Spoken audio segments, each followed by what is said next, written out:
Paolo Avellino, proud na ipangalandakan ito sa kanila ni Kim Chiu. Umani na naman ng napakaraming reaksyon ng viral video clips na ito na nagsisirculate ngayon sa social media. Kinilig na naman ng napakaraming Kim Pao fanatics dahil sa ginawang ito nila Kim Chiu at Paolo Avellino. Nag-update kasi kanina ng kanyang Instagram account si Kim Chiu sa kanilang pagja-jogging serye ni Paolo. Kaya naman lalo itong pinag-usapan sa social media. Ayon nga sa mga netizens, na sadya di umanong napapadalas na ngayon ang pagkikita na Paolo Avellino at Kim Chiu after work hours.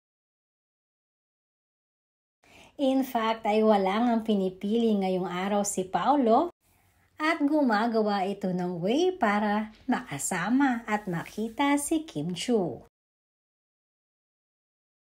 Hindi tuloy may aalis sa mga netizens na isiping super proud nga si Paolo ipangalandakan ang kanilang relasyon ni Kim sa public.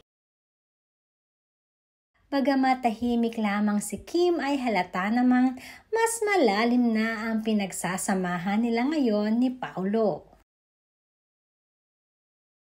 Takot lang di umano si Kim na pumasok muli sa mga bagay-bagay na nauuwi sa wala, kaya naman ngayon ay todo careful nga itong si Kim pagdating sa pakipagrelasyon. Ganun na rin sa lahat ng bagay na kanyang gagawin at sasabihin. Subalit ang nakakatuwa lang ay nakatagpo rin si Kim ng isang tao na mukhang talagang makakasundo niya sa lahat ng bagay at wala ngang iba kundi si Paolo Avellino.